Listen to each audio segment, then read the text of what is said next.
Mia looked at me with a face full of curiosity. "I just do my usual work," she exclaimed in admiration when she saw my skills.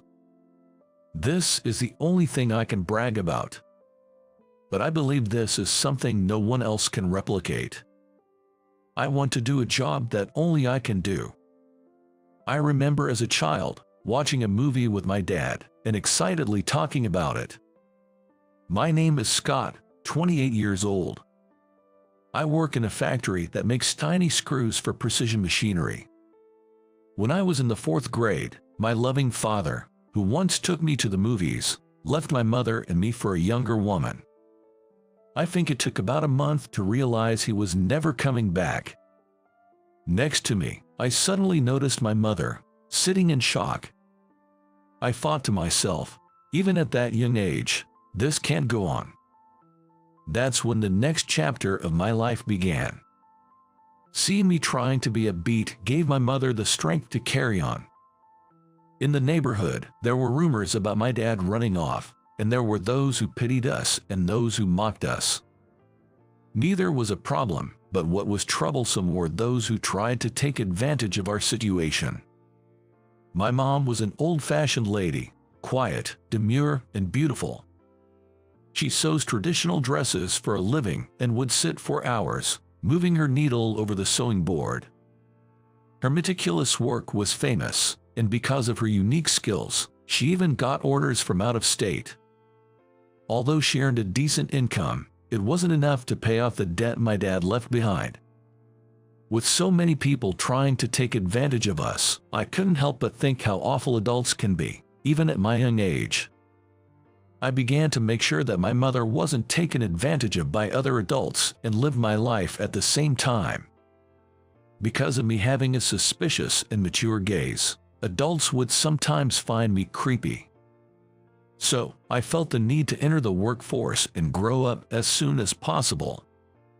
After finishing middle school, I decided not to go to high school and instead got a job. Of course, my mom was against it, but this was something I couldn't budge on.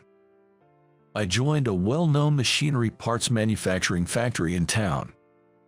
It seemed that I was the first person in that company who had only completed middle school, and at first, I received many odd looks and sympathetic words which were pretty bothersome to me. The one who treated me like his own son was my mentor, Ken. Inside the factory, Ken was someone everyone looked up to. It seems Ken noticed my skillful hands right after I joined the company. Among the parts that are mostly mass-produced by machines, there are tiny screws that require a human touch before they can be delivered. Ken was in charge of these parts, and he declared that he would teach me this technique.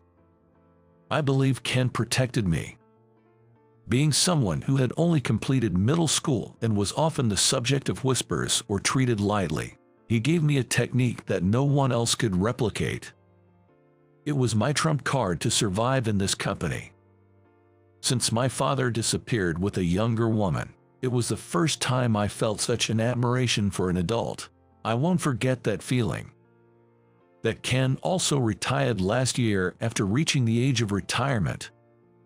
I'm the only one who inherited Ken's technique. There's a part, a small screw, that only I can make. Even though new machines and systems were introduced last year, there are still parts that require the human touch. The place that Ken made for me in the company seems unshakable, no matter what. At the end of March, staff reshuffle was announced and a new department head from the headquarters is set to join. He's a longtime elite from the headquarters, probably looking to take the next step in his career. It feels a bit off when a boss who's never worked in the factory before comes in. All talk, with no real understanding of how things work. We had such an incident before, and the plant manager went to the headquarters to complain. On his first day, the new department head gathered all of us, looked down from the stage, and went on and on about his ideas. About increasing productivity by a certain percentage, lots of detailed numbers and money talk. He used a lot of fancy words, but in the end, It just felt like he wanted us to work hard for his own career advancement. Out of the blue, he said, "There's a middle school graduate among us," and I was taken aback. The department head went on about how middle school graduates aren't fit for this company, and how education reflects one's character. My co-workers in the factory chuckled, but the department head seemed oblivious. I'm the only middle school graduate in the company. Right from the get-go, in front of all the employees, he was putting me on the spot. I don't think I've done anything to be personally hated, but it's clear the department head has some animosity towards me. It put a damper on my day. Even when I'm a bit down, once I start my work, I get focused and it doesn't bother me anymore. Just like any other day, I was diligently doing my unique tasks. Then, the department head appeared. Seems like he was getting a tour from the plant manager. I couldn't ignore him, so I gave a slight nod. The department head ignored my gesture, picking up a screw I was working on as if it was something dirty. "So you're Scott, huh? Heard you're the only middle school graduate in our company. You should just know that I don't go easy on anyone." I was irked by his arrogant tone. "I'll do my best, sir." I didn't want to engage, so I just replied with a neutral phrase. The department head looked displeased. Maybe he wanted me to be more subservient, but that's against my principles. I'm not ashamed of being a middle school graduate. Typical. Middle school graduates don't even know basic manners. I graduated from a college you wouldn't even dream of getting into. That makes me someone of a higher status in society. You should be honored to be spoken to. Check your attitude. His shouting echoed through the factory. For a moment, everyone stopped their work. All eyes were on me, wondering what was going on. Seems like the department head is a pain in the neck. I sighed internally. Well, isn't it lively today? A laid-back voice echoed through the factory. Her voice has a slightly husky tone for a woman. Apparently, she's got that from drinking. I overheard her joking about it with colleagues. Her name is Mia. She's in charge of the system that runs this factory. They outsource the system, so she visits the factory a few times a week. She has jet black, long hair, and fair-skinned. Her black-rimmed glasses are her trademark. She wears high heels and a long tight skirt as a suit. The skirt has a deep slit in it. She's completely changed my image of a system engineer. Here comes Mia. I swear the boss's tongue is sticking out. I'm Mia, the system engineer. You're the boss, right? Mia greets the boss. It seems she hasn't forgotten her manners as a professional. With Mia's arrival, the boss seemed to forget all about me and chatted with her, looking all smitten. Responding casually, Mia says, "Let's discuss this over there," and takes the boss away from me. Relieved, I watch their backs as the three of them head towards the office. As Mia walks away, she waves at me over her shoulder. I can't help but chuckle, thinking I owe her one now. The boss didn't show up in the factory in the afternoon, probably went back to the headquarters. The factory manager seemed stressed, murmuring, "A real pain in the butt came today." Finish time came, and all the machines were shut down. I did my final check, then wrapped up my day.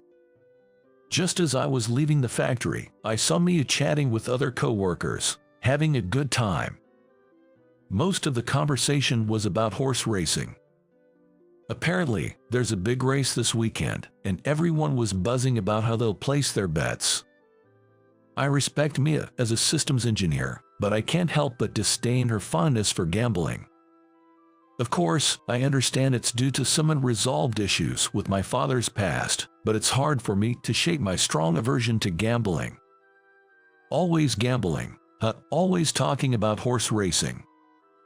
Normally, I'd let it slide, but I was already a bit irked due to the boss showing up, and I couldn't hold back. I immediately regretted my words, but once they were out, there's no taking them back. "Excuse me, you looking for a fight?" Mia glared at me with her almond eyes after my off-putting comment. She was the first to snap, and the others tried to calm her down. "Gambling's no good, right? And horse racing's the prime example." Well, it was exactly a tit for tat. Today, I completely forgot about the help I had received and snapped back at her more sharply than I intended. "You've never even been to a racetrack, let alone placed a bet. Don't act like you know everything and trash talk it. It's lame." Mia leaned in close, glaring at me with an upward gaze. The soft scent of her perfume wafted to my nostrils. It brought back memories of my ex-girlfriend out of the blue. I think I dated Lillian for about 5 years. She was the one who started the relationship, and she was the one who ended things. I believe I was about to be 21 at that time. It was Lillian who was assigned to the factory office from the headquarters. I remember her long brown hair, neatly curled, always looking pristine, adding a touch of glamour to the office. Lillian was 3 years older than me. At first, she acted like a big sister, always reaching out to me, which I found a tad annoying. But gradually, I found myself looking forward to her calling out to me and was surprised at my own feelings. Whenever she came to watch me and Ken work on the screws, she'd exclaim, "Wow, that's amazing," and that's when I began to open up to her. Being praised felt really good. I think that alone is a good enough reason to let someone in. The perfume Lillian wore and the one Mia is wearing now. I believe it's probably the same. It might be what I'm a little put off by Mia. On the day Lillian and I broke up, she wore that same scent. "Hey, are you even listening to me?" Mia's voice pulled me back to reality.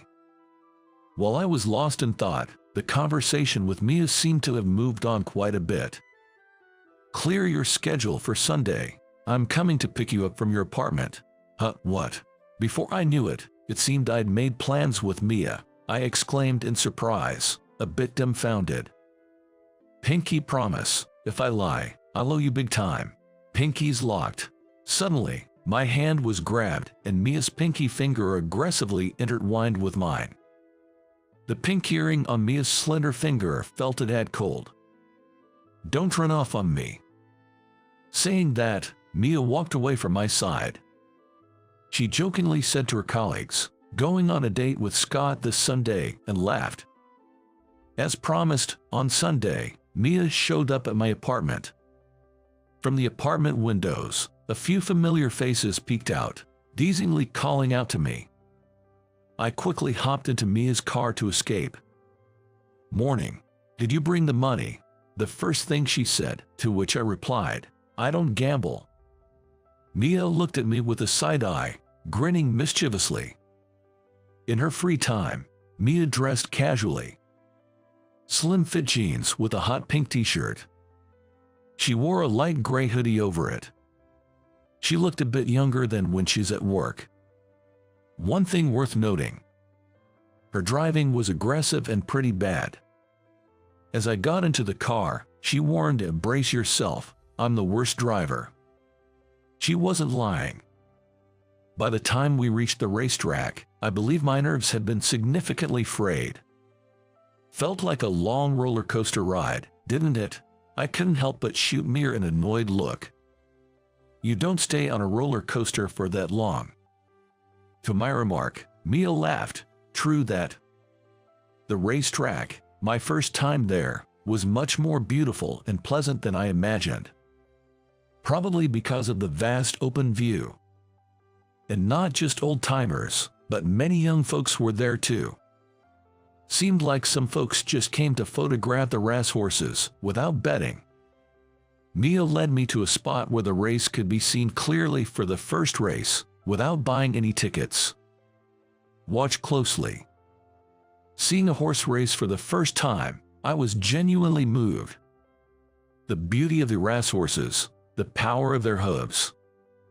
The jockey's determination chasing after their horse right before the finish line. and the loud cheers and sighs coming from the stands as they crossed the finish line. Maybe I got caught up in the excitement of the racetrack. All these jockeys, they're all quite good looking, you know. I think it's the face of a true competitor. In the winner's circle, photos were being taken of the winning horse and the jockeys. Everyone was smiling joyfully. I heard a jockey gently pat the horse's snout, saying, "Thank you." Some jockeys die from falls. It's life-threatening for them. Of course, the horses are also risking their lives racing. Some even collapse and die right after crossing the finish line. Mia, with a serious expression, told me, "It's narrow-minded to only focus on the gambling aspect. The exhilaration of crossing the finish line first is something truly irreplaceable." The feeling of exhilaration when crossing the finish line first seems irreplaceable. After hearing that story, I watched another race. Seeing a jockey use every part of their body to push their horse to the finish line left me speechless. I thought it was truly noble and beautiful. I'm sorry, I think I've been narrow-minded. My ex-girlfriend used to tell me I had tunnel vision. While eating some pasta for lunch, I apologized to Mia. Engrossed in her horse racing newspaper, Mia suddenly looked up at me. "But isn't that the boss's wife? I've heard rumors about her. She used to date a guy who only finished middle school." Hearing Mia's words took my breath away. I had heard through the grapevine that Lillian had gotten married, but I had no idea it was to the boss. I knew it but never realized how ignorant I was with office relationships. Maybe those who knew about my past with Lillian didn't want to tell me out of consideration. Moreover, Mia told me they were currently separated. Having dealings with both the headquarters and the factory, Mia is knowledgeable about what is going on in our company. The boss's persistent attempts to annoy me might have to do with it.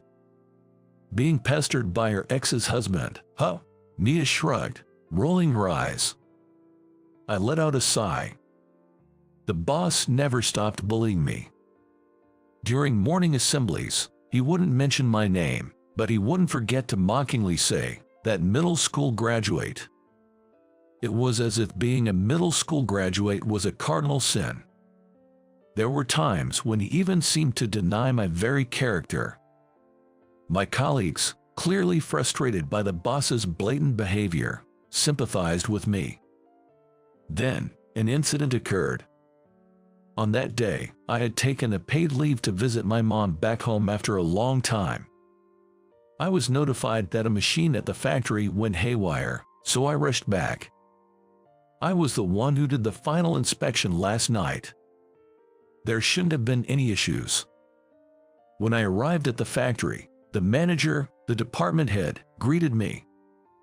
The moment he saw my face, he yelled, "You damn fool," and came charging at me. "I'm sorry, can you please tell me what happened?" I apologized, bowing to the department head. The department head, however, didn't seem willing to accept my apology, continuing to shout at me. "That's why I can't stand middle school graduates. You're a nuisance. Do you have any idea how much damage you've caused to the company? You're fired." Fired. The department head insisted that I was to blame for the incident. And just as he said, I was swiftly let go. Without a chance to explain or even identify the root cause, axing me seemed to be the resolution to the incident. To anyone looking, it was a strangely abrupt solution. Suddenly jobless, my life took a turn for the worse. I had been working hard ever since finishing middle school. It felt like the rug had been pulled out from under me, and my life spiraled into disarray. Leaving the dormitory, I moved into a cheap apartment, becoming a recluse with no energy to venture outside. It was on a Saturday morning when my apartment door was banged on loudly. "Hey, let's go." I recognized the voice from behind the door. It was Mia's. I was surprised when Mia came to visit my apartment. As I opened the door, Mia gave a cheeky grin. "Let's hit the racetrack." Saying that, she grabbed my hand. In the clothes I had on, without even shaving, I was dragged off to the racetrack. The track was less busy on Saturday than on Sunday. I took a deep breath as I looked out over the turf. The expansive view made my heart feel lighter. Maybe I'll buy a betting ticket today. Can you show me how? Hearing my words, Mia nodded with a smile. That day, thanks to beginner's luck, I had begged and treated Mia to a barbecue dinner. You look good with that stubble. She reached out across the table, her slender fingers grazing my scruffy chin. I gently held her hand, placing a kiss on her palm. Mia chuckled, looking tickled. Thanks for coming. You move surprisingly fast. I might like that about you. I think that was the moment I finally accepted the subtle affection I had felt from Mia. But the happiness was short-lived. Feeling a weight off my shoulders, I invited Mia to my apartment. She nodded with a joyful look. But as we approached my place, we froze at the sight of someone waiting for me. Just from the silhouette, I recognized her immediately. It was Lillian. Lillian, why? Upon hearing my voice, Lillian looked up and suddenly embraced me. She kept repeating "I'm sorry" through her tears. Without thinking, I wrapped my arms around her. I'm sorry, Scott. It's because of me. He was causing trouble. He was always jealous of you. He knew I couldn't get over you. Lillian's unexpected words left me stunned. Her familiar perfume filled my nostrils. Even as I tried to pull away from Lillian, she held on tightly. I couldn't help but notice Mia's gaze. You're Lillian, right? Aren't you being a tad bit self-centered with that story? Mia, arms crossed, said in a cool tone while observing the scene between Lillian and me. In a low voice, Lillian asked me, "Who is she?" I blurted out, "A friend." That seemed to strike a nerve with Mia. Oh, a friend, huh, got it. You two lovebirds can stay here and dwell on the past. With that, Mia stormed off. As much as I wanted to go after Mia, Lillian's grip on me was firm. We can start over, right, Scott? There were no tears left in Lillian's eyes. The day after Lillian's visit, I was jolted awake by a call from the CEO. I assumed it was about unemployment benefits, but when I picked up in a groggy voice, it was the CEO, which immediately woke me up. I was asked to come to the headquarters, and feeling I couldn't refuse, I headed there. Immediately, I was ushered into the CEO's office, and I felt nervous. The CEO's talk began with an apology to me. The manager, whom I'll call the department head, was also present, shrinking against the wall. Seeing that, I understood everything. According to the CEO, the system failure wasn't due to my negligence, but the department head intentionally caused it. The truth was revealed in a report from a colleague, Mia. It was the first time I learned that Mia had been working hard to clear my name. When the CEO told me, "I want you to come back," I was surprised at my own feelings. I thought I would be really happy to hear that, but when it was actually said, I didn't feel as pleased. Even when told that tasks only I can handle were piling up, it didn't resonate with me. I'm not coming back. When I firmly said that, it felt like two versions of me were arguing inside.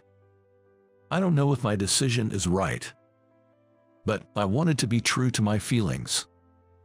Upon hearing my response, the department head fell to the ground. He went on his knees and bowed deeply, begging. He repeatedly said, "Please come back. I have no standing anymore." To be honest, I found it ridiculous. I declined the department head's plea. "It seems you have no regrets. All right, it's your life after all." The CEO said that with a disappointed smile. I realized once again how compassionate he was. I bowed deeply, expressing my gratitude, and said, "Thank you for everything up until now. I never imagined I'd leave the company this way, but I'm truly grateful to this company for shaping me into the professional I am." After leaving the headquarters, I felt relieved. Surprisingly, I felt ready to start something new. When I returned to my apartment, there she was again, Lillian standing at the door. Does she truly want to start over with me? After all, it was Lillian who broke up with me. Back then, I was adamant about working at the factory and kept refusing a position at the headquarters. Lillian grew tired of my stubbornness. She told me, "A man without ambition is the worst," and those words had long pained me. It made sense when she married the highly ambitious department head. "You are here again. Just met your husband." I said that while taking out my apartment key. "He's been demoted. What a way to throw away his chances of promotion." Lillian's words were sharp, and I couldn't feel a shred of affection from her. Anyway, Lillian's arm wraps around mine. "You're returning to the company, right? They were making a big fuss because there's a part only you can make. The CEO was saying you're a very valuable employee." It makes sense, I thought. It seems Lillian's affection doesn't kick in unless there's something in it for her. That thought almost made me chuckle. Is it right to say she's true to her desires? So like her. "We're long done, aren't we? You were the one who ended it. Remember, saying I lacked ambition, such a cliché line. Where's your ambition now, Lillian?" At my words, Lillian frowned. She pushed me away, as if throwing me aside. "I'm not going back to the company, and don't ever come looking for me again." I left those words behind as I opened the door to my apartment. As the door closed, I could hear the sound of Lillian's footsteps receding in the distance. Listening to her footsteps, I took out my cell phone. I scrolled through my contacts, looking for Mia's number. I hadn't reached out to her since our almost breakup last night. After a few rings, loud cheers came from the cell phone. "Score. Keep it up." It was lively. "What? I'm kinda busy right now." Mia's voice, sounding like she's shouting. "Thanks for the system report. I appreciate you clearing my name." I shout back, competing with the cheering sounds in the background. On the other end of the line, I thought I heard Mia chuckle. I gotta hang up. It's the main race next. Mia, always spending her weekends at the racetrack. But she's nothing like my father, who abandoned me. Wait, the words came out before I could stop them. Mia burst into laughter on the other end. "Don't be so anxious, we'll talk more later. I promise." Her words made me happier than I'd imagined. "Yeah, we'll talk later." I echoed Mia's words. And just like that, the call ended. I believe Mia's "we'll talk later" means our story continues. To look for a new job, I immediately reached out to my mentor, Ken. "I've met the woman I love. I'm looking for a job so I can propose." Ken, while laughing heartily, said, "Come work at my factory." I felt the beginning of a new chapter in my life. Mia would always be by my side. 6 months later, "You're the only one who can do it this way." Mia peeks at my work. At Ken's factory, I carefully handcraft every screw. Mia occasionally comes to watch me work. Encouraged by Mia's praise, I'd give my best. She'd look at me, eyes shining, and whisper, "I can't wait to marry a genius." I almost slipped up in my work. Being twisted around her little finger like this isn't so bad. I genuinely believe that,